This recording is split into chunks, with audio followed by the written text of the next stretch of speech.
క్రీస్తునామములు శుభములు. దేవుని పిల్లలకు వందనములు. ఆదివారము ఈ రోజున మాట్లాడుతున్నటువంటి అంశం, ఓరి సోదరా నీవు చేయగలవా ఈ నా పోరాటం. ఓరి సోదరా నీవు చేయగలవా ఈ నా పోరాటం. ప్రియమైన దేవుని పిల్లరా, 240 కోట్లకు పైగా క్రైస్తవులు భూమి మీద ఉన్నారు. 7 ఖండాలలో లిపి ఉన్న అన్ని భాషల్లోకి బైబిల్ ఉంది, వెళ్ళింది కూడా. బోధించేవారు కూడా ఉన్నారు. సామర్థ్యం గురించి మాట్లాడట్లేదు, బోధించేవారి గురించి మాట్లాడుతున్నారు. అలాంటప్పుడు ఈ సమయానికే, అంటే ఒక వ్యక్తి మరొక వ్యక్తికి సువార్త చేస్తే యావత్తు భూమి మీద జనానికి క్రీస్తు యొక్క గొప్పతనం అర్థమయ్యేది. అది మిస్ అయింది. క్రైస్తవ్యం ఎప్పుడు చెబుతూనే ఉంటా. ఇప్పుడు దాన్ని బ్రతికించాలంటే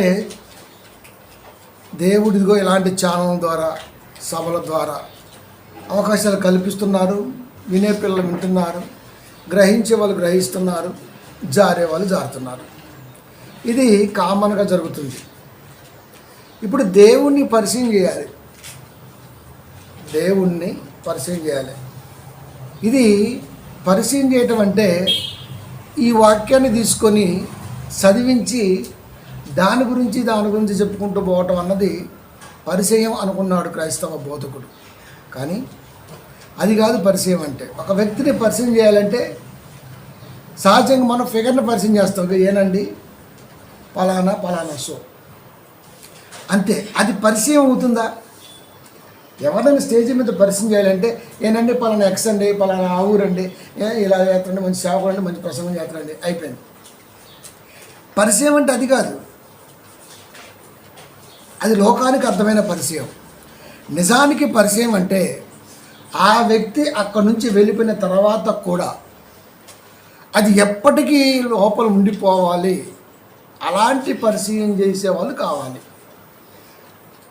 అది కష్టం. ఇప్పుడు దేవుణ్ణి, ఒక వ్యక్తిని పరిచయం చేస్తేనే మనం మర్చిపోతుంటాం. మరి దేవుణ్ణి పరిచయం చేయాలంటే దేవుణ్ణి ఏమని పరిచయం చేస్తాం? దేవుణ్ణి లోకానికి పరిచయం చేయాలి. అది ఎంత కష్టం. దేనికైనా ఒకటి ఉంటుంది. దేవుణ్ణి పరిచయం చేయడానికి కూడా దేవుడు మనకి ఒకటి ఇచ్చాడు. అదే ఈరోజు మనం ఆలోచిద్దాం. అపోస్తుడైన పౌలు కొలస్సీ సంఘానికి ఉత్తరాన్ని రాస్తూ 1 అధ్యాయము 15వ వచనంలో ఇలా అంటున్నారు. ఆయన అంటే క్రీస్తు అదృశ్య దేవుని స్వరూపి అయి, దేవుడంటేనే అదృశ్యుడు, కనబడని దేవునికి స్వరూపం ఉంది అన్నాడు. అక్కడ కనపడని దేవునికి స్వరూపం ఉంది. దేవుడు కనబడ్డావు, ఎందుకంటే ఆయన అదృశ్యుడు కాబట్టి, ఆయనకు ఆకారం లేదు కాబట్టి కనబడ్డావు. కనపడని దేవుడి యొక్క స్వరూపం ఉంటున్నాడు ఇక్కడ. అసలు ఆకారమే లేదు. ఇంకా లేని ఆకారం మనకు ఎలా కనపడుతుంది? దేవుడు అంటేనే అదృశ్యుడు, ఆయనకు రూపం లేదు. అలాంటి రూపము లేని దేవుని యొక్క రూపము కలిగి క్రీస్తు లోకంలో ఉన్నాడు అంటే ఎవరైనా నమ్ముతారా? రూపం లేని ఆయన రూపాన్ని ధరించుకొని రావటం ఏంటి అసలుకి? ఇది ఎవడైనా నమ్ముతాడు? అసలుకి ఎవడైనా నమ్మడం. దీన్ని పరిచయం చేయటం కొరకు క్రైస్తవుడు గొప్ప పోరాటమే చేయాలి. అదృశ్య దేవుని స్వరూపం అక్కడే ఉంది చూడండి. కనిపించని దేవుని స్వరూపం. అసలు దేవుడు అంటే ఆకారమే లేదు. ఆకారము లేని దేవుని ఆకారము కలిగి క్రీస్తు వారు ఉన్నారు అన్నాడు అక్కడ. ఆయన అదృశ్య దేవుని స్వరూపి అయి, ఒక క్రైస్తవుడు నిజంగా ఇక్కడ ఆగిపోతే ఆకారము లేని దేవుని ఆకారాన్ని ధరించుకొని క్రీస్తు ఈ లోకానికి వచ్చాడంటే ఎవడైనా నమ్ముతాడా? అలాంటప్పుడు మనం చేస్తున్న ప్రసంగం ఏ పాటిది, అలాంటిది?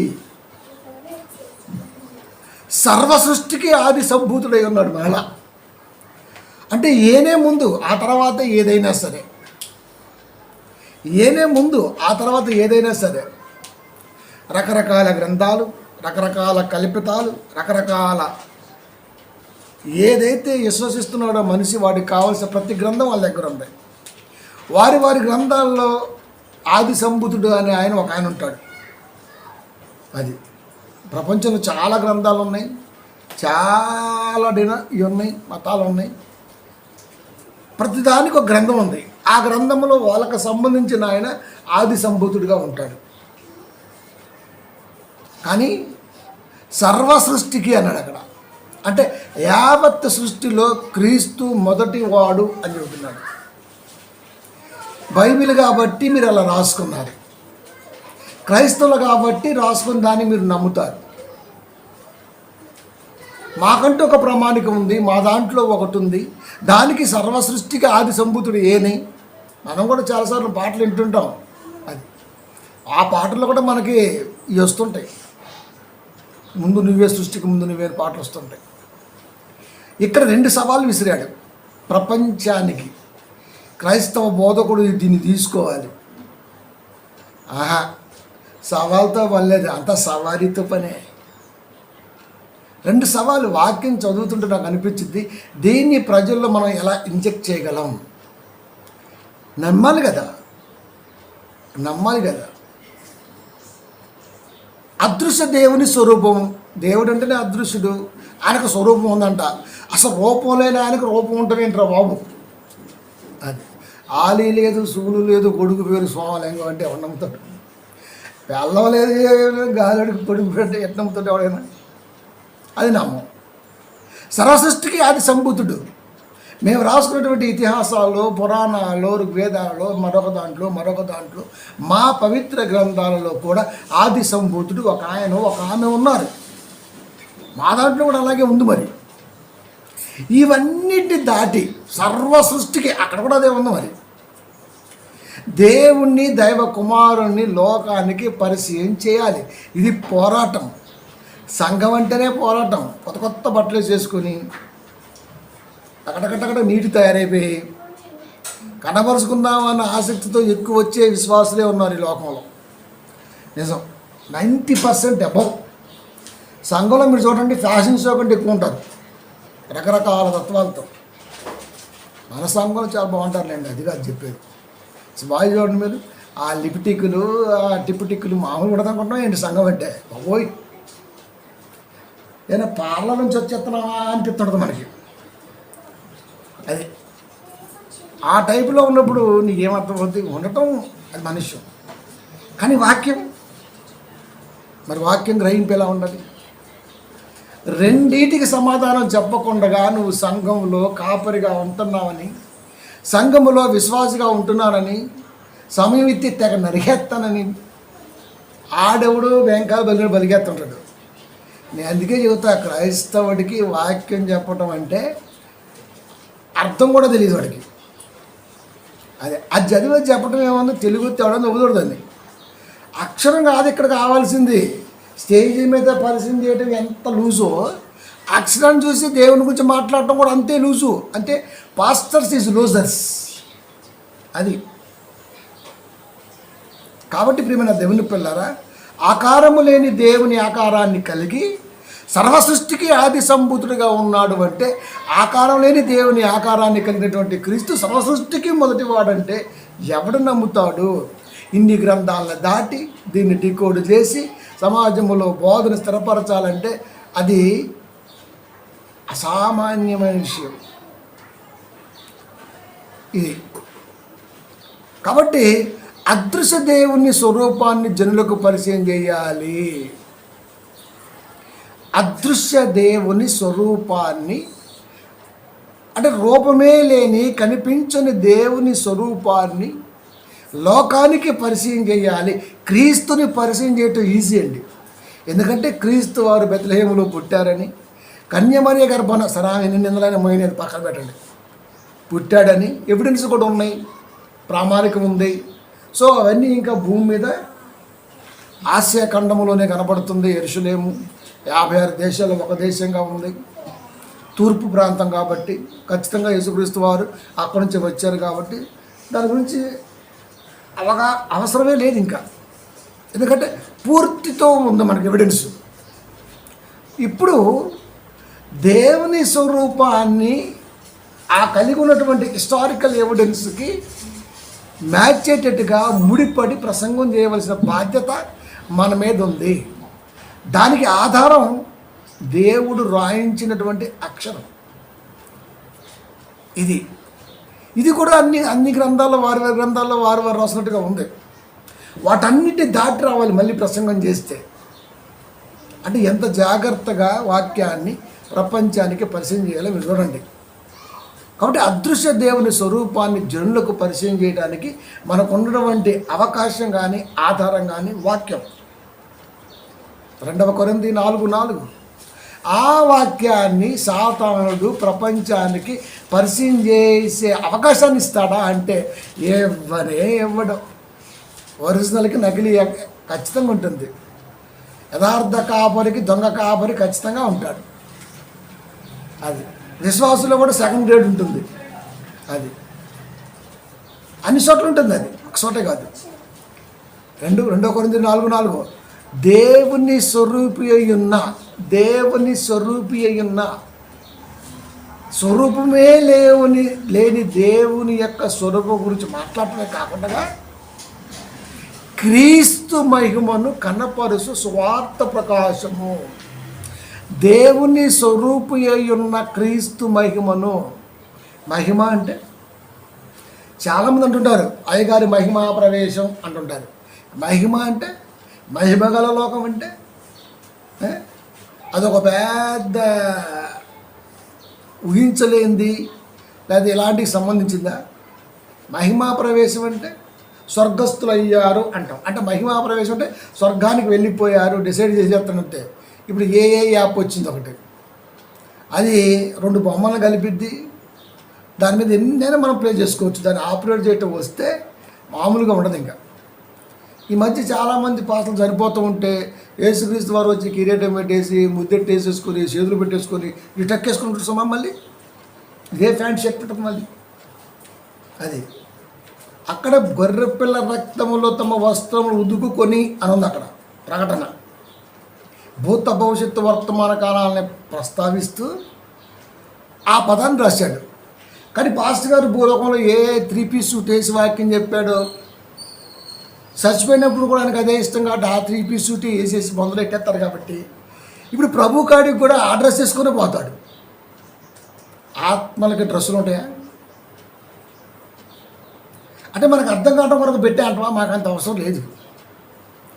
ఇప్పుడు మేము ఒక్కలమే కాదు సార్, మేమంటే అగ్రీ అవుతాం. ఓకే రైట్, కనపడ్డ అయ్యగారు పోయాడు, ఈ డ్రెస్ వేసుకుని ఉండడానికి ఈ డ్రెస్ ఒక డ్రెస్ వేసిన అయ్యగారికి 70-80 గంటలు మరి. సరే ఏదో ఒక డ్రెస్ వేసాడు, సరే మేము ఏదో ఒక రకంగా అడ్జస్ట్ అవుతాం. మరి మిగతా వారు ఏమనుకోవాలి? అందరూ చూస్తారు కదా, వాళ్ళు ఏమనుకోవాలి? సాక్షాత్తు ప్రభు వచ్చి సింహాసనం మీద కూర్చోబెట్టి కిరీటం పెట్టి ముద్దెట్టుకొని ఇద్దరు ఇలా సినిమా హీరోలాగా సంకలం నడుము చేసుకొని నడుచుకుంటూ పోతున్నారు. ప్రభు ఏమో అదే, వీడు మాత్రం టక్కుటయ్యి. దీనికి కూడా సమాధానం చెప్పాలి మరి అక్కడ, గుర్తుపెట్టుకోండి. అంటే అతి ఎక్కువైపోయింది మనకు బాగా. అతి కాపరికే కాదు, మరణ విశ్వాసం కూడా వచ్చింది. ప్రభుకు రాలే, ఎవరికైనా వచ్చింది. మరణం ఏముంది? మనం ఉన్నసేపు రాదు, మనం పోతుంది ఉండదు, అంతే. పుట్టుక మన చేతిలో లేదు, గిట్టుక మనం ఆపలేము. ఈ రెండింటి మధ్య నీతిని అదేనే కొట్టుకోవడం కంటే ఇది ఆయనదే, ఆయనకి ఇస్తే పోవాలన్న ఆలోచనతో వెళ్ళిపోతే ఇబ్బంది లేదు. సాగు ఏముంది? దాని గురించి అసలు ఆలోచన ఎందుకు? అది ఆగిద్దా వస్తే? దీని గురించి పెద్ద ప్రజెంటేషన్ ఎందుకు? అవసరం లేదు. ఇక్కడ భూమి మీద మనిషి బ్రతికే కాలంలో దేవుడు వాక్యం కొరకు తెలిసినవాడు, తెలియవాడు ఎలాగో లోకానుసారంగా బతికేస్తారు. హాఫ్ నాలెడ్జ్ కూడా పక్కన పెట్టండి. తెలిసినవాడు భూమి మీద దేవుని కొరకు ఈ ఆయుష్కాలం తరిగిపోకుండా తరిగిపోతున్న దాన్ని చూసుకుంటూ ముందుకెళ్ళటమే అన్న ఒక్క ఆలోచనతో ముందుకెళ్తే చాలు. జనన మరణాల గురించి మనకు సంబంధమే లేదు, అసలు ఆలోచనే వద్దు. నిద్రలో కూడా పోవచ్చు, యాక్సిడెంట్లో భయంకరంగా పోవచ్చు, ఎలాగైనా పోవచ్చు. సో అది నన్ ఆఫ్ బిజినెస్. ఇప్పుడు దేవుడు అడుగుతున్నాడు, దేవుని స్వరూపి అయి ఉన్న క్రీస్తు మహిమ అంటే ఎవడు ఊహించలేనిది. ఈ వాక్యంలో ఇంత నాలెడ్జి ఉన్నదని భూలోకంలో ఎవడు ఊహించకూడదు. ఇలాంటి ప్రసంగం చేయరా అంటే అన్ని తాలింపు ప్రసంగాలే చేస్తుంటాడు. ఆయన ఎంత గొప్పవాడు, నువ్వు చెప్పాల్సిన అవసరం లేదు అక్కడ. అది దేవుడు గొప్పతనాన్ని వివరించి అంత గొప్పలో అయితే మనం కాదు. ఆయన చేసిన దాంట్లో కాస్త అయినా మనకు తెలిసింది ప్రజెంటేషన్ చేయటం అన్నదే మనం నేర్చుకోవాలి, అంతే. క్రీస్తు మహిమను కనపరుసు సువార్త ప్రకాశము వారికి ప్రకాశింపకుండా నిమిత్తము. వారికి ఎవడైతే దేవుడి గురించి తెలుసుకోవాలనుకుంటాడో, లేకపోతే ఎవరైతే సంఘములో ఉంటారో, ఎవరైతే క్రైస్తవులుగా పిలువబడతారో, వీరికి సువార్త ప్రకాశము వారికి ప్రకాశింపకుండా నిమిత్తము.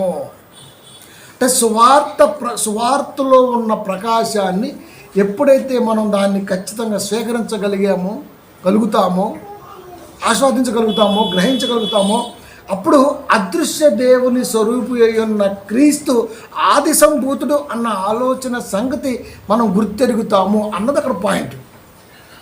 ఇది తెలియకుండా సువార్త ప్రకాశము వారికి ప్రకాశింపకుండా నిమిత్తము దెయ్యం అనేది అడ్డురేఖ వేసింది. అంటే ఇప్పుడు అదృశ్య దేవుని స్వరూపము క్రీస్తు, ఆయన ఆది సంభూతుడు అన్న ఆలోచన లోకానికి చెప్పాలంటే సువార్త అవసరం. ఈ సువార్తని సాతానుడు దానిలో ఉన్న భావజాలాన్ని అందకుండా ఆపాడన్నది నిజం. అందుకని ఈ రోజున ప్రసంగాలు మీరు చూస్తుంటే చాలామంది, ఒక ఆయన చెబుతున్నాడు, మొన్న మధ్య ఒక ఆమె భర్తతో సెల్ఫీ తీసుకుందామని ఆ ఏటుకాటికి వెళ్ళి భర్తను తోసేసింది అని చెప్పాడు. ఎంతమంది చూడలేదు ఇది? అందరి చేతిలో సెల్ ఫోన్ ఉంటాయి, అందరికి ఆ రీల్స్ వస్తాయి, అందరికి ఆ షార్ట్స్ వస్తాయి. ఒకరోజు అటు ఇటు తేడాతో రొటేషన్లో వస్తుంటాయి. నీ కాడికి వచ్చిందా, మా కాడికి రాదా, మేము చూడలేదా? ఇప్పుడు ఎందుకు తోసేసింది? దీని మీద ఇన్వెస్టిగేషన్ చేయి, నీ బతుకు అక్కడ ఆగిపోద్ది. ఎందుకంటే చెప్పడానికి ఆవలేదు, వాళ్ళేడు. ఆమెమో జైల్లో ఉంది, ఈడేమో చచ్చిపోయి ఉన్నాడు, ఈడా చెప్పలేడు, ఆమె దగ్గరికి నువ్వు వెళ్ళలేవు. ఇది తెలిసిందల్లా ఒకటే, ఆ వీడియోలో ఏదైతే కనబడిందో అది భర్తను తోసేసిందో వాడే కాల్జాలు పడ్డాడో ఎవడో తెలుసు ఇక్కడ? ఎవడో తెలుసు? నిజాలు ఎవరికి తెలుస్తాయి? ఎవరికి తెలియవు. ఇన్వెస్టిగేషన్ చేయాలంటే చాలా టైం పట్టుద్ది. ఒక కేసు = 6 నెలలు. ఒక నీటిలో పడ్డ వ్యక్తితో తోసివేయబడిన వ్యక్తి గురించి నువ్వు ఇన్వెస్టిగేషన్ చేసి వాక్యం చెప్పాలంటే 6 నెలలు బైబిల్ పక్కన పెట్టి దాన్ని ఇన్వెస్టిగేషన్ చేయాలా? నీకేం పని? అసలు పాస్టర్ అనేవాడికి దాంతో ఏం పని? సొకారని ఊరిలో యాకోబు బావి ఎందుకంత లోతుంది? వాక్యం చెప్పు. పెద్ద తాడుతో చేతి మిట్ట మధ్యాహ్నాలు యేసుక్రీస్తు వారికి నీళ్ళు చేతి పోసింది. చేదే అంత లోతుగా ఉన్నది ఆ బావి. లోతుగా ఉన్న యాకోబు బావి పరమార్థం చెప్పు. ఇది చెప్పడం. ఆ పసిపిల్లతో దూకేసింది కృష్ణ వ్యాధిలోంచి. ఊరికి ఆమె దూకింది, ఆడదన్నిండు, ఈడిది. ఇదేనా? నీ సంఘంలో అందరి దగ్గర ఫోన్లు ఉంటాయి, అందరికీ టైం కుదిరిద్ది. ఏదో ఒకప్పుడు ఫోన్లు చూస్తూనే ఉంటారు, అది వస్తూనే ఉంటుంది. ఈ రుబ్బిని పచ్చడే రుబ్బి మొత్తానికి ఎందుకు సంఘాలు రుబ్బుతారు? రీల్స్ గురించి అవసరం వచ్చిన సంఘంలో చెప్పండి. వాక్యం చెప్పరా మగడా అంటే ఈడేమో సంఘంలో తయారయ్యాడు కాపరి, ఒకడేమో ఇంటర్నేషనల్ న్యూస్ చదువుతుంటాడు. వాక్యాలు చెప్పేవాడు కనపట్ల. అందుకే క్రీస్తు మహిమను కనపరుసు సువార్త ప్రకాశము. సువార్త చెప్పురా అంటే ఈడు ఏకంగా సొల్లేసుకుంటున్నాడు. ఊకే రజనీకాంత్ కూలీ కలెక్షన్ ఎంత? ప్రతి వాక్యంలో నీకు ఎందుకు ఇది ఇంత వచ్చింది, వాడికి లాభం నీకు ఇస్తారా? ఇదేం కాదర్శన నదిలీ కడుతున్నా పిచ్చనా బిడ్డలండి కాపర్లు. కాపర్ అనేవాడు కాటి కాపరికి ఎక్కువ. అదే తెలుసా, సువార్త ఈరోజు చేసేవాడు ఎవ్వడు కనపట్లేదు. మీరు చూడండి కావాలంటే అంతే. ఇంకా ఆడింగు తయారయ్యారు. ఇంకా వాళ్ళకి చెప్పలేం మనం. అది బత్తాయి సువార్త అంత. అందుకే ముందే చెప్పాడు, క్రీస్తు మహిమను కనపరుసు సువార్త ప్రకాశము వారికి కనబడకుండా నిమిత్తము అని చెప్పేశాడు. అంటే అర్థం ఏంటి? బైబిల్ ముందు పెట్టుకుంటాడు అంతే. రీల్స్ గురించి వాటి గురించి వాక్యం చెబుతూ ఉంటాడు. ఇంకా సువార్త ఎక్కడ ఉంది దాంట్లో? క్రీస్తు మహిమను తెలియజేసేది సువార్త. ఇది మన స్వార్థంతో ముడిపడి ఉందా? క్రీస్తు మహిమను తెలియపరిచేది సువార్త అయితే ఇది మన స్వార్థంతో ముడిపడి ఉందా? మన స్వార్థం ఎలా ఉంటుంది? మన స్వార్థం అంటే ఇప్పుడు సువార్త ప్రకటించేవాడి దగ్గర స్వనీతి అంటాం కదా, స్వార్థం ఉంటుందంటే ముందు వాడు స్వార్థంతోనే సువార్త ప్రకటిస్తాడు. అది ఎందుకంటే వాడి గురించి వాడు ఇంట్రడ్యూస్ చేసుకోవాలి ఫస్ట్. అది మీరు ఎప్పుడైనా చూడండి, పాస్టర్ గారిని ప్రసంగికుడిగా పిలిచినప్పుడు ఆ ఇంట్రడక్షన్ బాగుంటుంటుంది తెలుసా. ఫలానా ప్రాంతంలో ఫలానా కాపరి తొడదరిసి వాక్యం చెప్పేవాడు, బొగ్గలు ధరిసి వాక్యం చెప్పేవాడు, బల్లగుద్దు వాక్యం చెప్పేవాడు, ఖండించి వాక్యం చెప్పేవాడు. అలాంటి ఆయన 6 నెలలు వెంటబడితే కానీ మనకు అవకాశం ఇవ్వలేదు. ఇప్పుడు జనాల్లో ఏం చేస్తున్నాడు? ఈయన గురించిన క్యూరియాసిటీ పెంచుతున్నాడు, ఆసక్తి రేకెత్తిస్తున్నాడు. వాక్యం గురించేది వాళ్ళ నాయన హైదరాబాద్ నుంచి వచ్చారు, వారు ఇప్పుడు మనకు ప్రసంగం చేస్తారు. ఒక మొక్క అయిపోయింది. ఇప్పుడు ఇంతెందుకు? రాజ మార్తాండ వీర వర పంది అయినా ఎందుకు? ఎందుకు ఇవన్నీ? అని చెప్పేది ఏముంటుంది ఇక్కడ? అది ముందే రాశాడు దేవుడు. ఒరే, మీరు వచ్చింది క్రీస్తు మహిమను కనపరుసు సువార్త ఆగిపోతూ కనబడకున్న తరుణములో దాన్ని కనపరిచే ప్రయత్నము, పోరాటము, తెగింపు మీరు చెయ్యాలి. అందుకే మీకు సువార్థికుడిగా స్టేజీ మీద అవకాశం అని చెప్పాడు దేవుడు. ఆహా, ముందు అయ్యగారి గురించి సెల్ఫ్ ఇంట్రడక్షన్ ఖచ్చితంగా ఉండాలి. అది అయ్యగారు తక్కువ కూడా. ఇప్పుడు ఎవడైతే ఈయన్ని పొగిడిండో ఇప్పుడు ఆయన పొగుడతాడు. ఏనే నన్ను ఫేస్బుక్లో కాంటాక్ట్ చేశాడు, ఏనే నన్ను వాట్సాప్లో కాంటాక్ట్ చేశాడు, ఏనే ఈ సభ అంతా పెట్టాడు, దీనికి ఒక 80,000 ఖర్చు వచ్చేసింది. అయిపోయింది అర్ధగంట. ఇప్పుడు మనం వాక్యంలోకి వెళ్దాం. ఇంకేం వెళ్తాం? 9:30 అయిపోయింది. అందరూ నిద్రపోతూ ఉంటారు, వండుకున్నదేమో మాడిపోతుంటుంది, ఎప్పుడు మిగతా అన్న ఆలోచన ఎల్లో ఉంటుంది. వాక్యం ఎక్కే సమయం దాటిపోయింది, ఇక ఎక్కదు. మధ్య మధ్యలో అరుస్తుంటాడు, సైలెన్స్ అని. సైలెన్స్ కాదు, ఇటు జరుతుంటాడు. కాస్త మిమ్మల్ని మెలకు కొలిపి వాక్యం చదువుతాను అంటాడు. నీకు ఇన్ టైంలో వాక్యం చెప్పడం లేదు కదా. అదేంటే మళ్ళీ పౌలు గారు వాక్యం వాడుకుంటాడు. అర్ధరాత్రి వేళ కూడా పౌలు గారు వాక్యం చదువుతుంటే కిటికీలోంచి కింద పడ్డాడు ఒకడని. ఆడ ఒకడే పడ్డాడు, ఇక్కడ అందరూ పడ్డారు, నువ్వు తప్ప. అది ముందే రాశాడు. ఎంత గొప్పదండి బైబిల్. 4:6 కొరింథీ, మేము మమ్మును గూర్చి ప్రకటించుకొనుట లేదు.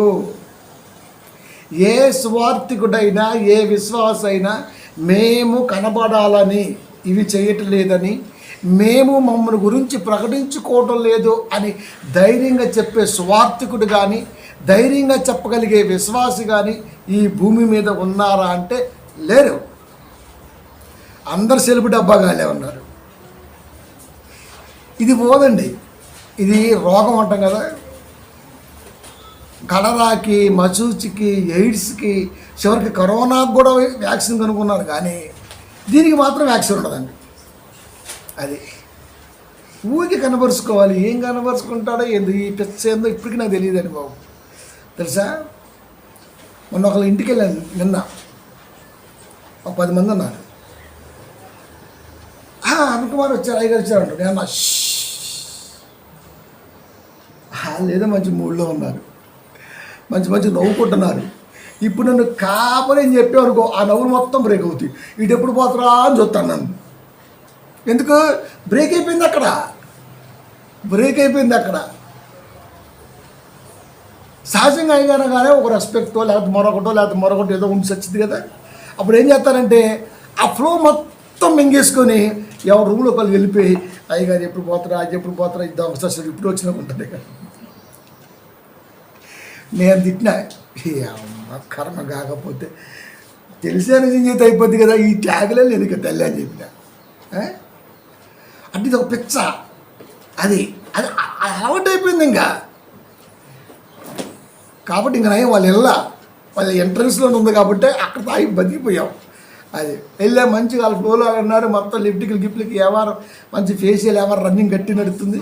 మనం కూడా కాస్త 4 జోకులు వేసేసాం, నవ్విచ్చే వచ్చాం. తర్వాత చెప్పుంటుంది వచ్చిన అయ్యగారని, అప్పుడు పేలిపోవచ్చుకులేదు వేరే విషయం. కానీ ముందే చెప్తే ఎట్లా చెప్పండి, అంటే ఒక వాతావరణాన్ని మనం డిస్టర్బ్ చేస్తున్నాం ఈ అయ్యగారిని పిలుచుకోవటం వల్ల. అది ఒకటి చెప్పుకుంటున్నాడు, నేను వాక్యం చెప్తాను, నేను అయ్యగారినే, సర్టిఫికెట్ ఒకటే లేదు నాకు, నేను అయ్యగారిని. సర్టిఫికెట్కి అయ్యగారికి ఏం సంబంధం? సర్టిఫికెట్కి అయ్యగారికి ఏం సంబంధం చెప్పండి? అయ్యవారు అంటే సర్టిఫికెట్ అవసరం లేదు, నిలబడి సమయం ఇస్తే నువ్వు దంచేయి, నిన్ను అందరూ అయ్యగారే అంటారు అంతే. తెలుసా సర్టిఫికెట్ ఏం పని? అసలు ఎవరివ్వాలి సర్టిఫికెట్? నేనైతే అసలు ఇవ్వను, ఎందుకంటే నువ్వు ఆ సర్టిఫికెట్ అర్హుడు కాదు కాబట్టి. అది సర్టిఫై చేయాలి కదా. మనం వెళ్ళాం కుమార్ బేదలో, మనం వెళ్ళాం. ఒక ఆయన అన్నాడు 40 ఏళ్ళ సేవా జీవితం, ఇంచుమించుగా 17-18 సర్టిఫికెట్లు ఉన్నాయి, అన్నీ చించేస్తాను నీది ఇస్తే అన్నాడు అంతే. అవి పెట్టుకో, వాటి మధ్యలో మన కుదరదాం. 66 ఏళ్ళ వయసు, 40 ఏళ్ళ సేవా జీవితం, 17 సర్టిఫికెట్లు, మన దాన్ని అడుగుతున్నాడు. నేను ఇవ్వాలంటే అంత ఈజీ కాదు, నేను ముందు సాటిస్ఫై అవ్వాలి, నన్ను సాటిస్ఫై చేయాలంటే కష్టం మరి అని చెప్పిన. కనుక సర్టిఫికెట్తో మనసు ఎందుకండి? సువార్త మీద మనసు పెట్టరా అంటే సర్టిఫికేట్, ఇది రాత్రి ఎగ్జామ్ అయితే ఈ సర్టిఫికేట్ వచ్చింది, బీబీటీహెచ్ వచ్చింది, అది బిబ్లికల్ బైబిల్ థియాలజీ, అది డీబీటీహెచ్ వచ్చింది, డిప్లొమా ఇన్ బైబిల్ థియాలజీ, అంతేనా? ఇది అండి ఎవడిచ్చాడు? ఇక్కడ దేవుడు ఏమడుగుతున్నాడు? మమ్మును గూర్చి ప్రకటించుకుంటలేదు. ఎవడైతే కాపరిగా ఉండి, ఎవడైతే విశ్వాసగా ఉండి సెల్ఫ్ డబ్బా కొట్టుకుంటాడో నలుగురిలో, వాడు ఎప్పటికీ కూడా క్రీస్తును సంతోషపెట్టలేడు, కాపరి కానీ మరొకటి కానీ. ఇవాళ 80-90% 100% వాళ్ళే ఉన్నారు. వాళ్ళ గురించి వాళ్ళే. అదే ఈ పల్లెటూరు వాతావరణం చెప్పలేవు. ఏనండి పలానా వారి అల్లుడండి, మాకెందుకు ఎవడు అల్లుడైతే, ఎవడ కొడుకు అయితే, పలానా ఊరండి, పలానా అల్లుడండి, మీకు పెద్దగా పరిచయం ఉంటుందండి. ఇప్పుడు వీడు చేస్తాడు పరిచయం. నువ్వెందుకు వచ్చావు? నీకు ఇచ్చిన సమయం ఎంత? మధ్యలో ఈ సొల్లు ఏంది? వీడికి భయం వేయాలి ఫస్ట్. నాకు ఇచ్చిన సమయంలో నా గురించి ఎందుకు, నాకు తెలిసింది వీళ్ళకి చెప్పవలసింది వాళ్ళు అప్పటి వరకు విన్న, కొత్తగా దేవుడు ఏదో చెప్తారని పంపించాడు, దాన్ని దృష్టిలో పెట్టుకుని వీడు వాక్యం చదువుతురా అంటే వీడు వాళ్ళలో కలిసిపోతారు అంతే. మమ్మల్ని గురించి ప్రకటించుకోవటం లేదు, మరి ఎవరి గురించి ప్రకటిస్తున్నారు? అదృశ్య దేవుని స్వరూపి అయి ఉన్న క్రీస్తును, ఆ క్రీస్తును కనపరుసు సువార్తకి అడ్డంగా ఉన్న సాతాను యొక్క అడ్డంకులను తొలగింపజేసే సువార్త ప్రకాశాన్ని మా ద్వారా దేవుడు ఈ ప్రాంతంలో వెదజల్లాలి అనుకున్నాడు. అది ఆ విధంగా ప్రిపేర్ అయి ఉండవలసిన వాడు ఈ రోజున మమ్మల్ని మేము వాడికి వాడే. మా అబ్బాయి కూడా బాగా చదువుతున్న వాక్యం, మా అబ్బాయి పాస్టరే, ఎక్కడ వేస్తాడు ప్లాస్టర్. ఈ పిచ్చెక్కిపోయింది బాగా పిలిపించుకోవటం. నన్ను ఎవడన్నా పిలుతురేమని భయం అయితే ఫస్ట్ ఆఫ్ ఆల్ నాకు, అందుకే నేను అందరికి అట్లా కనబడి అసలుకి ఆడు ఎలా ఉంటే అలా ఉండిపోతాను అంతే. మనం అవసరం లేదు, అది స్వార్థికుణ్ణి అని టాగలెట్ ఎందుకని మనకి. మనం ఉండే పరిధిలో మనం ఉంటూ వెళ్ళిపోవాల్సింది తప్ప ఇది కనపరుచుకోవాల్సిన అవసరం ఏమొచ్చింది? ఈ వ్యసనం, ఈ పిచ్చ, ఈ దరిద్రం, ఈ బాగా మడ్డి కంపు పట్టేటువంటి తత్వం ఎవళ్ళైతే ఉంటుందో ఇంటర్నల్గా, వాడు ఎప్పటికీ దైవ వాక్యాన్ని విశదీకరించలేడు, విపులీకరించలేడు. అంటే పెచ్చోడు వాక్యం చెప్పలేడని అర్థం. ఇంతకీ టోటల్గా చెప్పాల్సింది ఏంటంటే నేను ఆడ ఒక పెచ్చోడు, ఆడికి వాక్యం చెప్పలేడు రాదు. అలాంటప్పుడు ఒరి సోదరా నువ్వు చేయగలవా ఈ నా పోరాటం అనే దానికి వాడికి మన అర్థమే సచ్చిద్దా అంటే హ్యాపీగా అర్థం కాదు. అది ఎంత ఉన్నా మన పరిధిలో మనం ఉంటూ, మన ఆలోచన మనం ఉంటూ, మన పని మనం చేసుకుంటూ వెళ్ళిపోవాల్సింది తప్ప ఈ డబ్బు వ్యవహారం ఏంటో అర్థం కాదు సాగట్లేదు. అసలు క్రీస్తు గురించి సువార్త ప్రకటన ఎక్కడుంది చెప్పండి? దైవ స్వరూపాన్ని వదులుకొని నరుడుగా లోకానికి వచ్చి ఈ కంటికి కనబడుతున్నాడంటే దాన్ని మనం ఆలోచించాలా. అది ఆ మహిమను వదులుకొని నరుడిగా లోకానికి వచ్చి ఈ కంటి ముందు కనబడుతూ అక్షరూపములో క్రీస్తు గురించి రాయబడిన దాన్ని క్రీస్తును చూస్తూ అదృశ్యమైన దేవుని ఆలోచనను ప్రపంచానికి పరిచయం చేస్తూ ముందుకెళ్ళవలసిన బాధ్యత సువార్తతో మనకు ఉన్నది అన్న సంగతి క్రైస్తవ బోధకుడు గుర్తెరగాలి.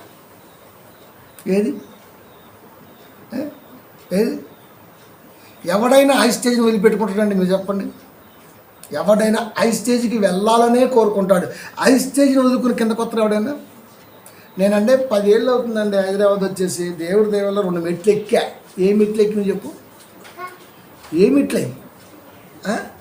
ఫైనాన్షియల్గా ఎదగటం అనేది మెట్ట కొంపలాడితే తొందరగా ఎదుగుతావు, కష్టపడితే కొద్దిగా లేట్గా స్టెప్ వేస్తావు, అంతే.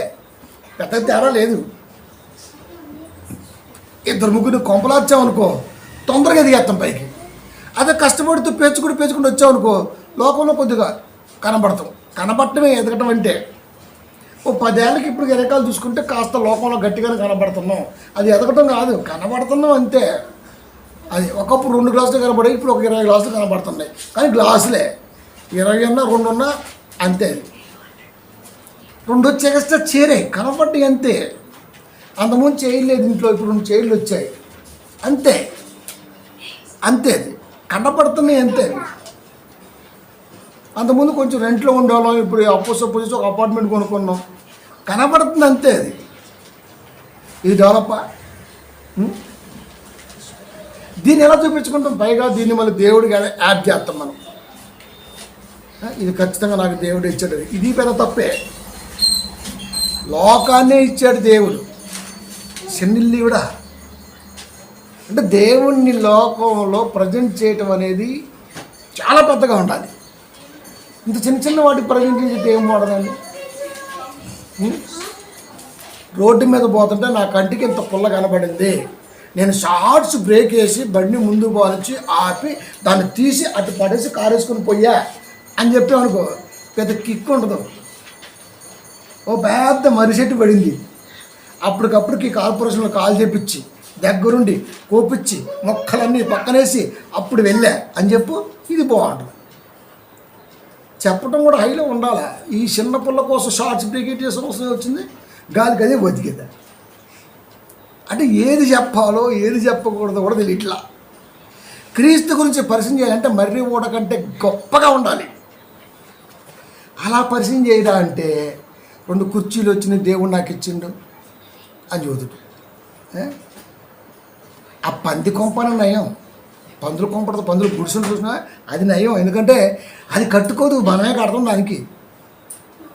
అది అనుకుంటుంది మనకు ఒక సర్వర్ ఉన్నాడు రా, ఆడు కట్టాడు మన కోసం అనుకుంటుంది. పంది తెలుసా? కొన్ని పంది గుడిసెలు మీరు చూడండి, ఆ పంది లోపల పడుకుంటకూడదట అని. దాని అర్థం ఏంటి? మన కోసం సర్వర్లు ఉన్నారు, ఆడే యాత్రన్ని అది కూర్చొని కుడితేడతాడు, గుడిసేస్తాడు. వాళ్ళు పందికి ఎలా కనపడుతుంది తెలుసా? మనం సర్వర్లో మనం అనుకుంటాం ఈ పంది అంతా నా ఆస్తి అనుకున్నాం మనం. అదేమనుకుంటుంది, ఇన్న సర్వర్. ఈ ఎవరు 2-3 ఏళ్ళు పాటు సాధింటూ వీడికి ఏదో అప్పులు ఏడుతుంటే కొంపలో రాత్రి పోయినా ఆ కుర్తి కొడిసేప్పుడు పిల్లలు భార్య భర్తలు మాట్లాడుతున్నారు. రేపు ఆదివారం వస్తుంది, పిల్ల చెప్పిద్దంట, అమ్మా ఆదివారం వస్తుంది, ఆ ఎదవ ఏడుతున్నాడు, ఆ దరిద్రం మీకు తగిలిద్ది, నేను పోతున్నా అని చెప్పి ఆదివారం చచ్చిపోద్దండి. అది వీడు అప్పు తీర్చడం కొరకు. అంటే సర్వర్కి సహాయం చేస్తుంది పంది, తెలుసా మీకు? మనం అనుకుంటాం నేను బాగా చదువుకున్నా 2 సంవత్సరాల తర్వాత నాకు అవసరానికి వచ్చింది అనుకుంటాం. మనం ఏమనుకుంటున్నాం, అదేమనుకుంటున్నా, దేవుడేమనుకుంటున్నాం. దాని యాంగిల్ అది అనుకుంది, మన యాంగిల్లో మనం అనుకున్నాం. మరి దేవుడు ఏ యాంగిల్ అనుకోవాలి చెప్పండి? 2 సంవత్సరాలు పందిని సాత్తు ఉపయోగపడిద్ది నా అవసరానికి అని దాన్ని అంత జాగ్రత్తగా గుడిసేసి మరీ జాగావు కదా. మరి భూమి మీదకి 60 ఏళ్ళ 70 ఏళ్ళ ఆయుష్ కాలం ఇచ్చి నిన్ను కూడా పందిలాగే సాధాను కదా. మనిషి కూడా పందే కదా మరి. అది నువ్వు కూడా ఉపయోగపడాలి కదా మరి. ఏది 2 ఏళ్లలో నువ్వు సాధిన పంది నీకు ఉపయోగం వచ్చింది. మరి 60 ఏళ్ళు సాధినటువంటి నువ్వు, మనం కూడా అప్పుడప్పుడు అంటుంటాం, అరే పంది మొక్కడా అంటుంటాం మనం. అంటే అర్థం ఏంటి? సేమ్ ఇదే ఇప్పుడు చెప్పిన ఈ సిచ్యువేషనే. సహజంగా అలాగే తిడతాం, అరే పంది మొక్కడా అని తిడుతుంటాం. అంటే అటు మొహం చూస్తే పందిలే ఉందే కదా అర్థం. అంతే, మనకు తెలిసింది లేకపోయినా అదే. మరి ఇప్పుడు దేవుడు ఏమనాలి మనల్ని? అందుకే పంది ముక్కుకి బంగారు కమ్మి ఎందుకు? అసలు పంది ముక్కుకి బంగారు కమ్మి ఎందుకు ఉంటుంది చెప్పండి? అది ముక్కు పెట్టి రుద్దితే మొత్తం ఊడిపోద్ది. అది ఎందుకు ఉంటుంది? ఎంత పెట్టింది మూతి లోపలికి కిట్టా కిట్టా గిలుకుతూ ఉంటుంది కంపు. బంగారు కమ్మి ఎందుకు ఉంటుంది ఇంకా? అసలు బంగారు కమ్మి పంది పెట్టుకుంటుందా? అంటే స్వభావం చూడండి, దేవుడు ఏం చెబుతున్నాడు, విలువైనది విలువ తక్కువడికి ఎందుకు? అది బురద మనసు కలిగిన వాడికి మేలిమి బంగారం ఎందుకు? అంటే ఇప్పుడు దేవుడి దృష్టి మనం ఎలా కనపడటం? పంది. బంగారం కంటే గొప్పది వాక్యం. అంటే ఈ పంది మొగవాడికి వాక్యంతో పని ఏంటి? అది అంటే స్టేజ్ మీద ప్రసంగిస్తున్న ఈ ప్రసంగికుడిని, ఆడిని ఇన్వైట్ చేసినటువంటి ఈ విశ్వాసగాడిని దేవుడు ఎలా చూస్తున్నాడయ్యా అంటే బురదలో దొర్లే పందిగా చూస్తున్నాడు. ఇప్పుడు దేవుడు అంటున్నాడు, ఈ పందులకి వాక్యంతో ఏం పని? అది ఈ పందులకి వాక్యంతో ఏం పని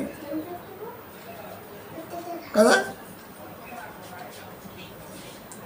కాబట్టి ప్రియమైన దేవుని పిల్లారా, మమ్మును గూర్చి మేము ప్రకటించుకుంటలేదు.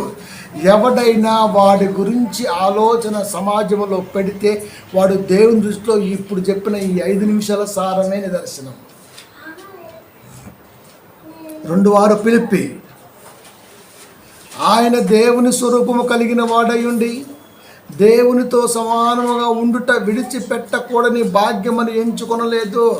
ఓ గొప్ప స్థితిని దేవుడు వదులుకున్నాడు.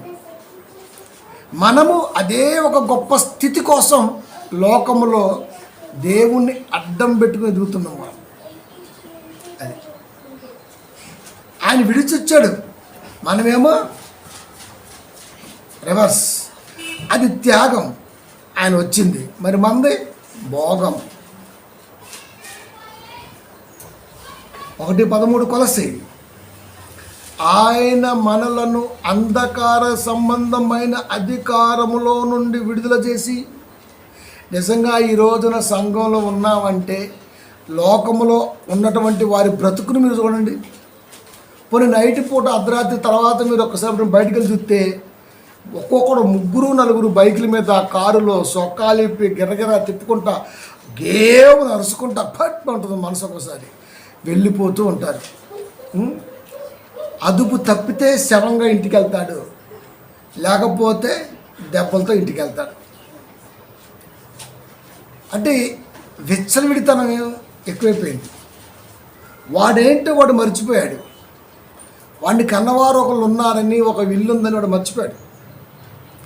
టోటల్గా వాడు ఇప్పుడు దేంట్లో ఉన్నాయా అంటే మత్తులో ఉన్నాడు. అంధకార సంబంధమైన అధికారములో నుండి అంటే మత్తులో నుండి విడుదల చేసి నువ్వంటే ఇది అని తెలియజెప్పాడు. నేనంటే ఏంటి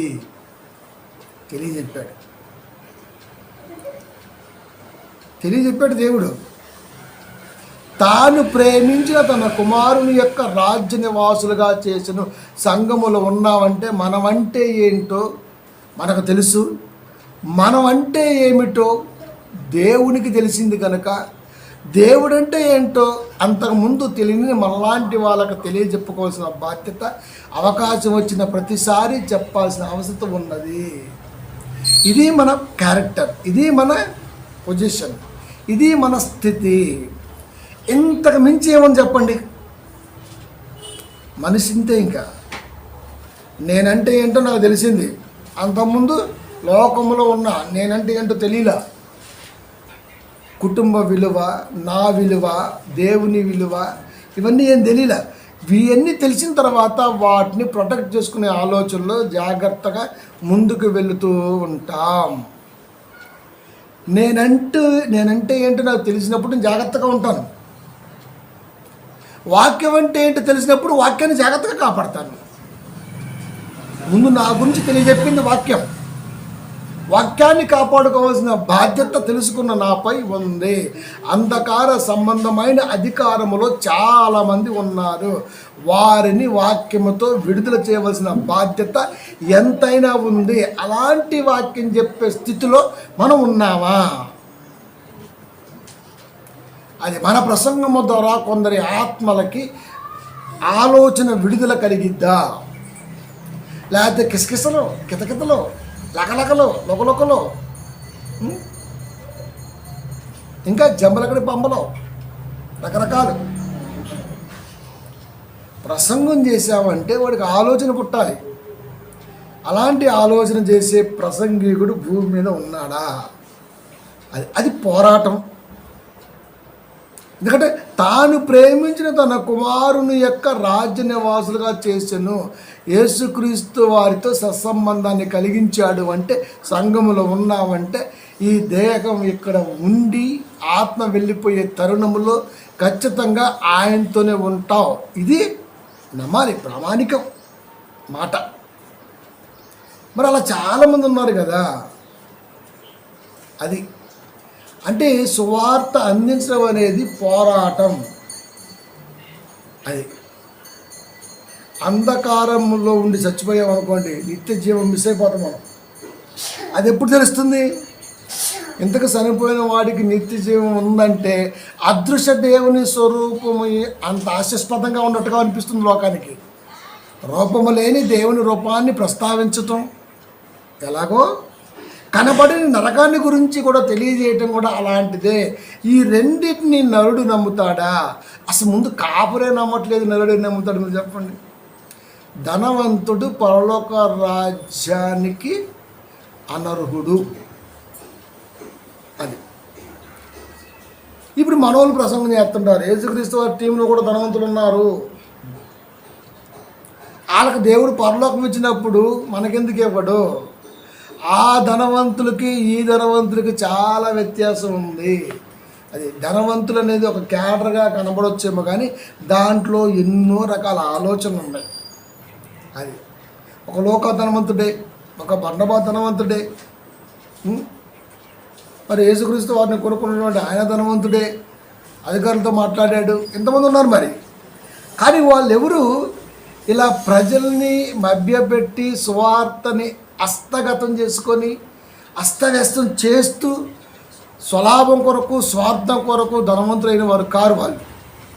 వాళ్ళు చరస్థిరాస్తులు కలిగి తాతల ముత్తాతల ఆస్తి పంపకాల్లో వచ్చిన దాంట్లో అనుభవిస్తున్నటువంటి ధనవంతులు వాళ్ళు.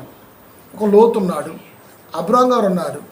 అది తెరాకు వంశంలోంచి వచ్చినటువంటి ఆస్తిని వాళ్ళు పంచుకుంటే లోతు కొంత వెళ్ళింది, అబ్రాం గారికి కొంత వచ్చింది, అంతే. అది ఆస్తి. అలా ఆస్తిమంతులుగా ఉన్నటువంటి వారు వాళ్ళు ధనవంతులు. అది ఇప్పుడు ధనవంతులు దశమ భాగాల పేరిట నడువిర కొడుతున్నారు. వాళ్ళకి ఎంత తేడా ఉంది? కాబట్టి బైబిల్లో రాయబడే ధనవంతులకి, బయట కనబడుతున్నటువంటి బైబిల్ పట్టుకున్నటువంటి వాక్య ధనవంతులకి అసలు పంతనే లేదు. కాబట్టి ధనవంతుడికి పరలోక రాజ్యం లేదు. నీకు ఎంత అవసరమో కొదువు కాకుండా ఇచ్చేవాడు దేవుడు. ఇంక ఎగస్తా ఉంచుకొని ఏం చేస్తాం? ఒక 50 ఏళ్ళు దాటి అనుకోండి, పళ్ళు నవలనీయం. ఎందుకంటే లోకలోకలు ఆడిపోతే కక్క మొక్క కొరకలేవు, అంత సాంబారు చూడటమే. ఇంకా పులుసు ఎత్తే చాలమ్మా, పళ్ళు కదిలిపోతే వద్దు అంటే.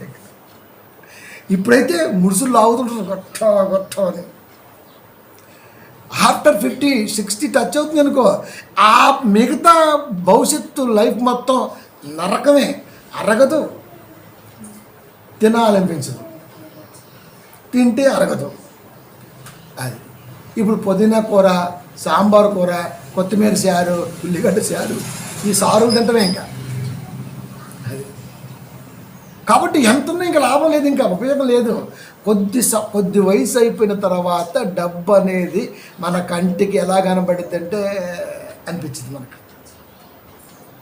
అదే ఇప్పుడే చూసామనుకో, ఏ కొదువ లేదు, మంచి ఆరోగ్యం ఉంది, మంచి స్థితి ఇచ్చాడు దేవుడు, ఏందన్నా అరుగుతుంది చాలు. ఎంత బాగున్నాడు. మొన్న ఆయన వచ్చాడు, వచ్చి ఒక 20 మంది ఉన్నాం, అన్నట్టు రా అన్నాడు.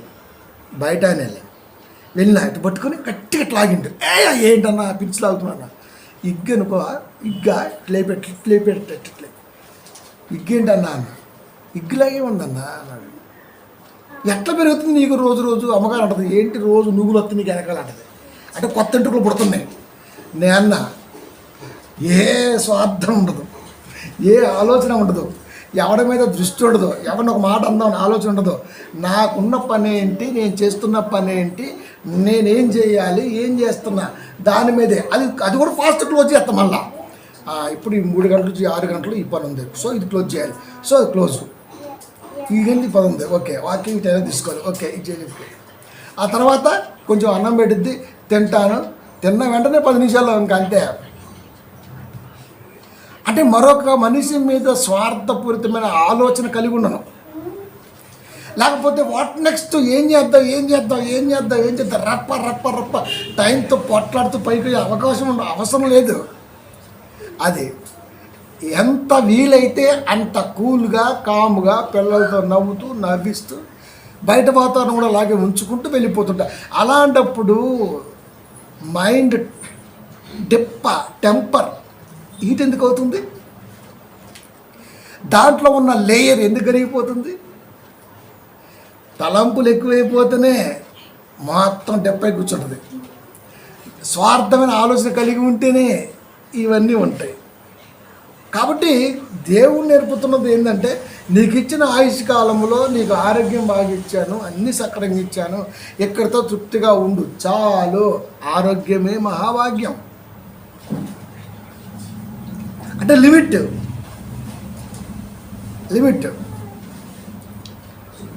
కాబట్టి ఈ యాంగిల్లో మనం ఉండగలిగితే హార్ట్ స్ట్రోకులు కూడా రావు. కాపుర్లకు ఎక్కువ హార్ట్ స్ట్రోకులు అయ్యే వస్తాయి. యాడికి వెళ్దాం, యాడ ప్రార్థన చేద్దాం, ఎవడు సందా పెడతారు, ఎవడి ఇంట్లో తిందాం, ఎవడిని ఆరుద్దాం, ఈ టైపులో ఉంటాడు. అప్పుడు హార్ట్ స్ట్రోక్ అంటే అర్థం ఏంటి? దమ్కి ఇస్తుంది, గుండె దమ్కి ఇస్తుంది. యాక్చువల్గా గుండె దమ్కి ఇవ్వదు, తెలుసా మీకు? హార్ట్ స్ట్రోక్ వచ్చిందంటే దమ్కి ఇస్తుంది. అది నువ్వు చేస్తున్నది వాక్య విరుద్ధం. హృదయము మోసకరమైనది, అది ఘోరమైన వ్యాధి కలది. హార్ట్ స్ట్రోక్ అంటే అర్థం ఏంటి? గుండె దమ్కి ఇస్తుంది. నీ తలంపులన్నీ చెత్తగా ఉన్నాయి. గుండిచ్చిన దేవుడు ఈ క్షణాన ఒక్కసారి దాన్ని అలా పీకెత్తే అయిపోద్దంతే. అప్పుడు ఆడిపోతారా నువ్వు అని స్ట్రోక్ ఇస్తుంది, సిగ్నల్ ఇస్తుంది, తగ్గించు ఆలోచన అని. ఈడేమంటాడు? ఉప్పు తగ్గించు, కారం తగ్గించు, కోపం తగ్గించు. ఉప్పు కారం తగ్గిపోయినా పర్వాలేదురా బాబా, ముందు ఈ తలంపు తగ్గించుకో. తెలుసా? హార్ట్ స్ట్రోక్తో చాలామంది కాపురం టప్ప లేచిపోతున్నారు అంతే. మెయిన్ రీజన్ ఇదే. ఉప్పు కారం ఎక్కి వచ్చేది కాదు. కష్టపడుతున్నాం కాబట్టి ఉప్పు కారం కావాలి బాడీకి. ఇంట్లో కూర్చొని తినేవాడికి సప్పకూర కావాలి. కష్టపడేవాడికి ఎందుకు? కాబట్టి దేహము కూడా ఎదురు తిరుగుతుందంటే నువ్వు దేవుడికి ఎదురు తిరిగావని కనబడుతుంది అక్కడ కదా. అంధకార సంబంధమైన అధికారములో నుండి విడుదల చేశాడు అంటే ఎంత జాగ్రత్తగా నువ్వు ఆలోచించాలో చూడు. కాబట్టి అలాగే ఉండి పోతే నిత్య జీవం మిస్ అవుతాం. కాబట్టి క్రీస్తును లోకానికి పంపాడు, వాక్యం నిత్య జీవాన్ని ఇచ్చాడు. దీన్ని ఈ రోజున మిస్యూజ్గా బోధిస్తే ఎట్లా? 3:16 యోహాను సువార్త. దేవుడు లోకమును ఎంతో, లోకాన్ని ప్రేమించడం అంటే లోకములో ఉన్న ఈ దేహాలను కూడా దేవుడు ప్రేమించాడు. అది అందుకే ఒక్కొక్క దేహంలో ఎంత డిజైనబుల్గా ఉంటుందో మనల్ని ఎంత ప్రేమించుంటారో చెప్పండి. ప్రేమించలేదు. తన అద్వితీయ కుమారునిగా పుట్టిన వాని యందు, అంటే బాప్తీసం తీసుకొని దేవుళ్ళలోకి వచ్చావు, నేను క్రైస్తవుడుగా పుట్టాను, అది తన అద్వితీయ కుమారునిగా పుట్టిన వాని యందు విశ్వాసముంచు ప్రతి వాడును, ఎవడైతే క్రీస్తునందు బాప్తీసం పొందుకొని నూతనంగా పుట్టి విశ్వాసముంచుతాడో వాడు నశింపక నిత్య జీవం పొందినట్లు క్రీస్తుని మనకు అనుగ్రహించాడు దేవుడు. అంటే వాక్యం విని బాప్తీసం తీసుకొని క్రీస్తుని వెంబడించే బిడ్డలుగా నమ్మిన వారిగా సాగితే పరలోకం ఎక్కడికి పోదు, తప్పిపోదు అని చెప్పేశాడు. దీన్ని కాపాడాలంటే వాక్యం అనేది ఎంత జాగ్రత్తగా లోకంలోకి నిత్య జీవాన్ని చూపించేదిగా వెళ్ళాలి. అది ఒక దిక్సూసి కదా, మానవ అంధకార జీవితాలకు దిక్సూసి దేవుడు మన నోట పలికే మాట ఇది. ఈ రోజున కోయారే కోయ కోయ కోయ జోక్ అయిపోయింది, హాస్యాస్పదం అయిపోయింది, కథలు అయిపోయింది, న్యూస్ అయిపోయింది, రీల్స్ అయిపోయింది. ఇవన్నీ తీసుకొచ్చి వాక్యంలో చెబుతున్న ఈడేమైపోతుంది మీరు చెప్పండి? ఇంకేమైపోతారు? ఇంకా అగ్ని ఆరదు, పురుగు సావదు, వాడికి ఇంకా ఉంటుంది ఇక. కాబట్టి వాక్యం చెప్పేటప్పుడు నీకు రీల్స్తోనూ పిట్టకథలతోనూ ప్రపంచ ఛానల్ యొక్క ఉద్దేశంతో పని లేదు. ఈ రోజున ప్రతి బుడతం కాడ ఫోన్ ఉంది. ఫోన్ లేక వాళ్ళ నాన్న వాళ్ళ అమ్మ దగ్గర అడుగుతారు, ఆడికి ఎలా కొని పెడతారు. అది రీఛార్జ్ ఏం చేపిస్తున్నా డైలీ ఏం చెప్పేసి వైఫై పెట్టియచ్చు ఇంట్లో, అది ఆడ చూస్తుంటాడు ఇక. కాబట్టి మన దగ్గర ఏవైతే వస్తాయో వాడికాడ కూడా అవే వస్తాయి, పాస్టర్ గారు కూడా అవే వస్తాయి. ఇప్పుడు ఏడు దీంతో సంబంధం లేదు. ఇది దాన్ని మించి ముందుకెళ్ళాలి. అది ఇండెప్త్. దాని వెనకాల ఏముంది, సిలువ వెనకాల ఏముంది. సిలువ అంటే కనబడుతున్న ఆకారం కాదని అది శ్రమ అని చెప్పగలిగినటువంటి వీడికి దీని వెనకాల ఏముంది ఇన్వెస్టిగేట్ చేయి. అది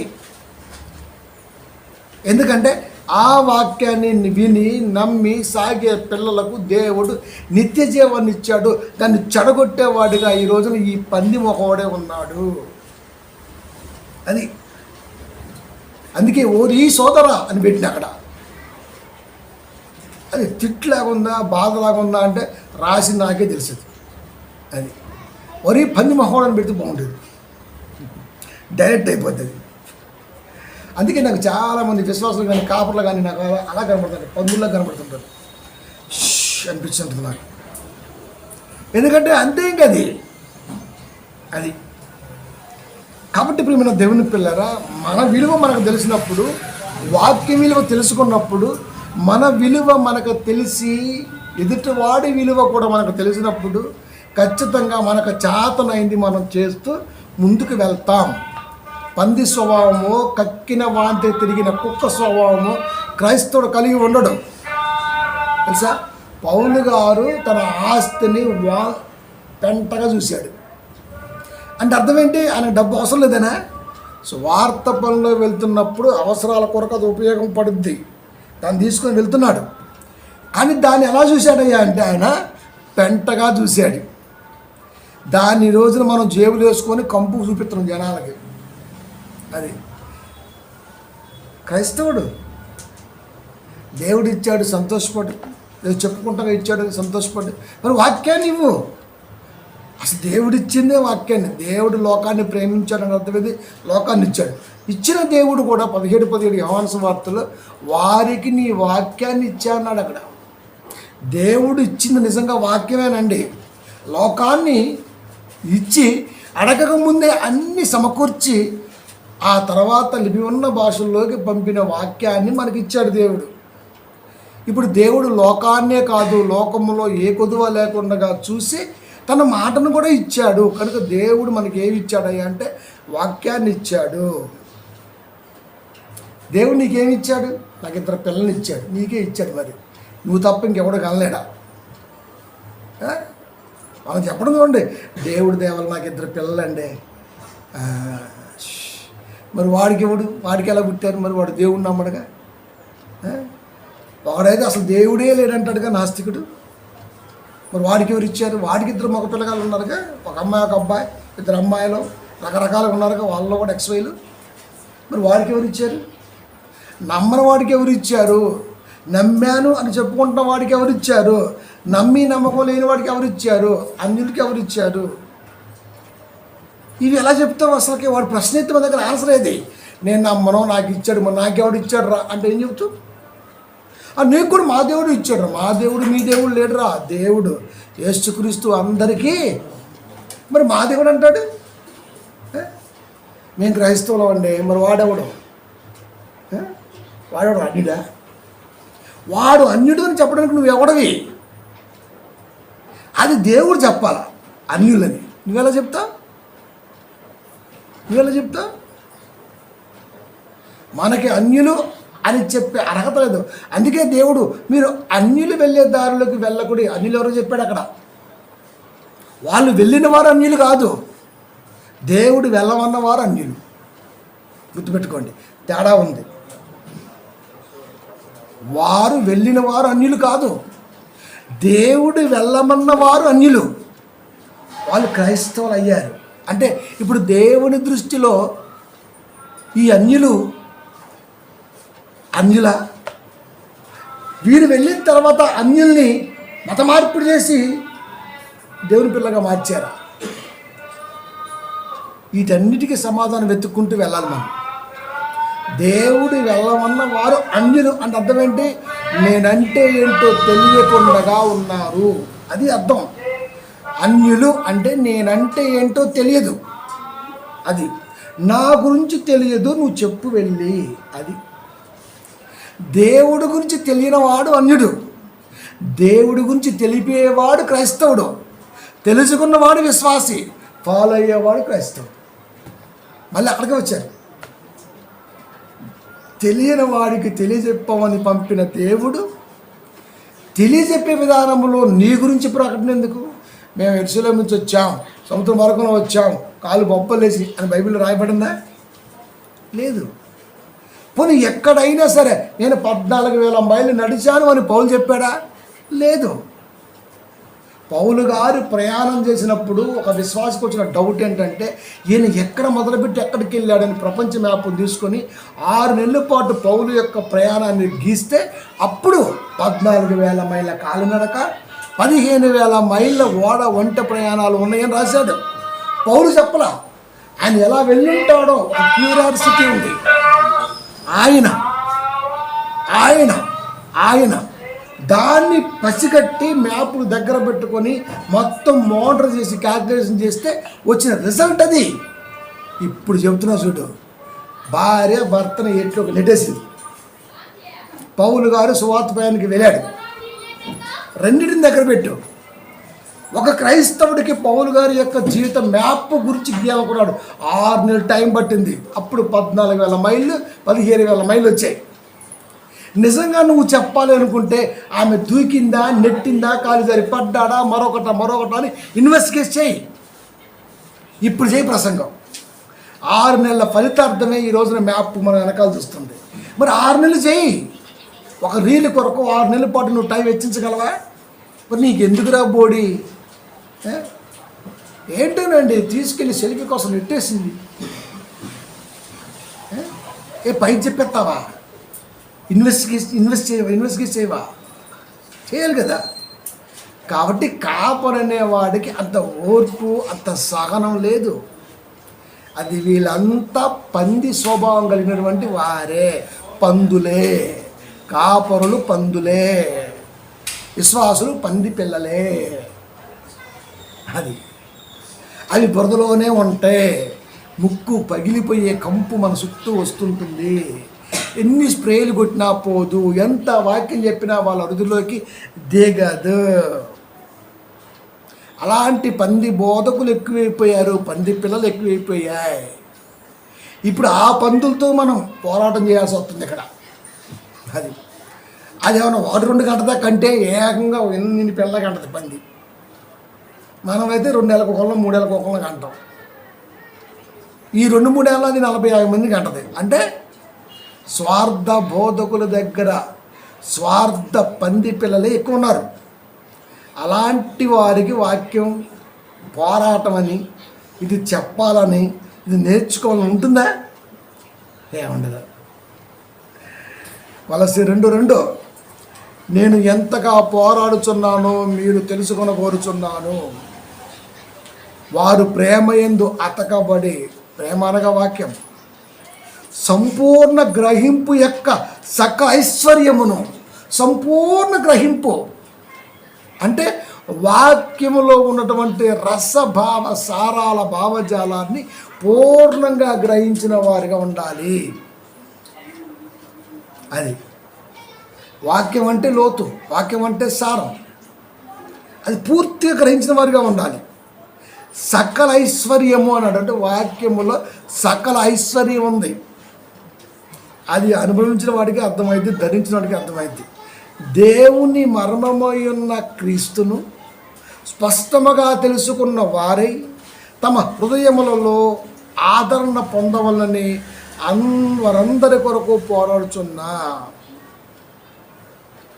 క్రీస్తు, దేవుని మర్మమై ఉన్న క్రీస్తును స్పష్టముగా తెలుసుకున్న వారే. స్పష్టముగా అంటే అర్థం ఏంటి తెలుసా? ఇక క్రీస్తు గురించి చెబితే నువ్వే చెప్పాలి. అది క్లారిటీ అంటే అర్థం ఏంటి? అది స్పష్టంగా అంటే అర్థం ఏంటి? అది నీకు బుక్ స్పష్టంగా క్లియర్ కట్గా అర్థమైతే నువ్వు ఖచ్చితంగా స్టేట్ ర్యాంక్కే వస్తావు. అది 7th క్లాస్ అయితే మండలం వైడ్గా వస్తావు, 10th అయితే స్టేట్ వైడ్గా వస్తావు, ఇంటర్ కూడా అంతే, డిగ్రీ కూడా అంతే. నీకు స్పష్టంగా అర్థం కాలేదు కనుకనే నువ్వు డిక్కీలు కొట్టుకుంటూ 40-50లకు వచ్చి కూర్చున్నావు. అంటే అర్థం ఏంటి? నీకు స్పష్టంగా అర్థం కాలే, కాన్సన్ట్రేట్ చేయలేదు దాని మీద. ఆ బుక్ మీద నీకున్నటువంటి దృష్టి పరిజ్ఞానం ఎంత అంటే నీ మార్క్ చెప్పింది, నీ పర్సంటేజ్ అంతే ఉంది అక్కడ. అయినా కవర్ చేస్తాం పాస్ అయ్యాగా అని. పాస్ అవటం ఏముందిరా, ప్యాంట్లో 2 పెట్టుకుని పాస్ అవ్వచ్చు. కాపీ అది కాపీలు పెట్టుకున్నోడు చెప్తాడు నేను పాస్ అయ్యానని, కానీ పర్సంటేజ్ అవుతుంది కదా. నీకు ఎంత వచ్చిందంటే ఇంతే. అంటే నువ్వు స్పష్టంగా దాని మీద దృష్టి కేంద్రీకరించలేదు.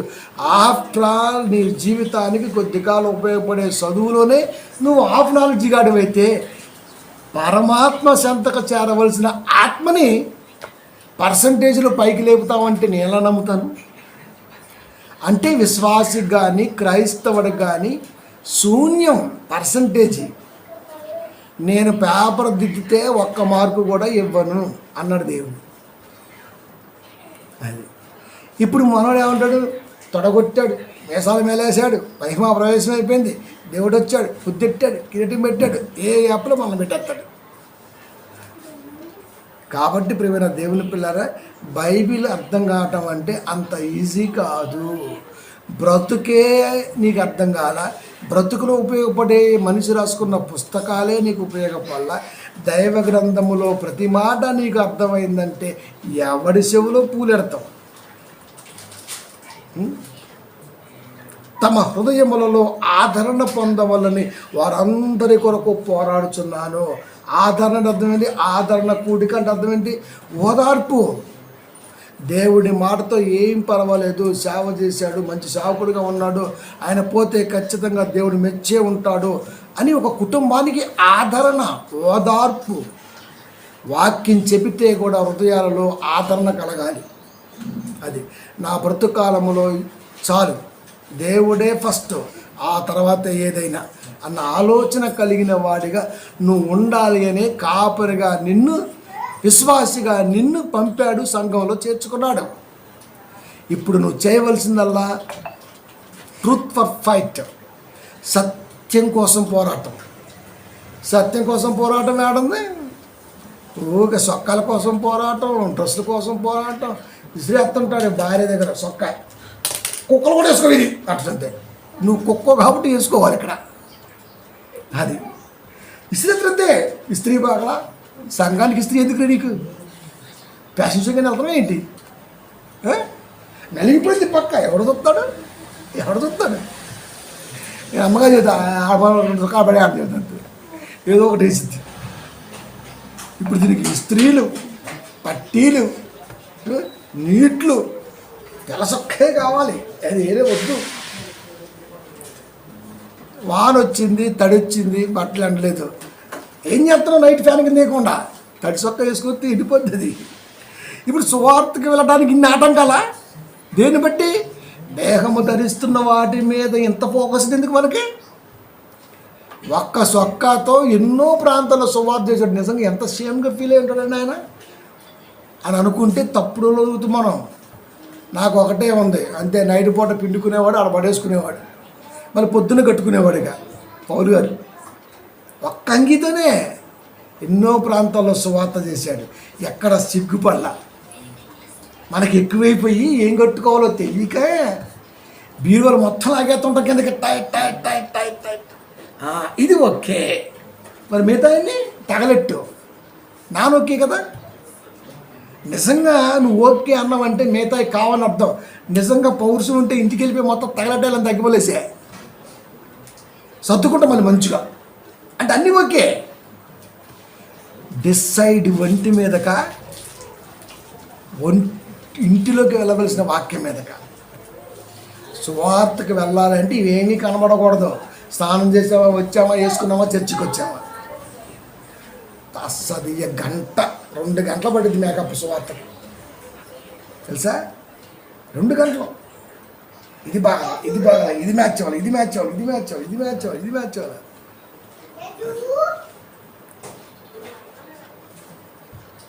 ఇప్పుడు ఏం చేయాలి? ఇలాంటి దేవుడు వాక్యాన్ని ఇస్తాడా? ఇలాంటి విశ్వాసకి దేవుడు వాక్య జ్ఞానాన్ని ఇస్తాడా? నీ దృష్టి అంతా దేహం మీదే కనబడుతుంది, అది మ్యాచింగ్ మీద కనబడుతుంది. ఇంకేముంటుంది? ఇక మ్యాచ్ కావాల్సింది వాక్యంతో మనసు. కాబట్టి దేనికి ప్రిఫరెన్స్ ఇవ్వాలో, దేనికి ప్రిఫరెన్స్ ఇవ్వకూడదో కూడా తెలుసుకోలేని స్థితిలో నేటి కాలంలో కాపర్లు ఉన్నారంటే వీళ్ళు దేవుడి కొరకు పోరాటం చేసి ఆదరణ కలిగించే వాక్యాన్ని అన్యత్వం గల వారి మనసులోకి నింపుతారంటే లిల్లీ పువ్వు చెవులో పెట్టుకున్నంత సన్నాసులో మేమే ఉన్నా. కాబట్టి ఎక్కడైనా సరే రీల్స్, షార్ట్స్, సొల్లు, ఫేస్బుక్లు, న్యూస్, సోది ప్రసంగాలు ఆపి దేవుడు ఏం చెప్పాలి అనుకున్నాడో ఆ సారాన్ని, ఆ సందేశాన్ని మృదులోకి, ఎదుటివారి మదిలోకి పంపగలిగితే అది పోరాటం. అప్పుడు నీ గురించి చెబితే తిరిగి ఎంతకాలమైనా సరే నీ గురించి గుర్తుండిపోయేంత గొప్పగా నిలబడిపోద్ది. ఈ పోరాటం చేసే క్రైస్తవుడు నేటి సంఘాలు కానరాడు. ప్రార్థించుకుందాం.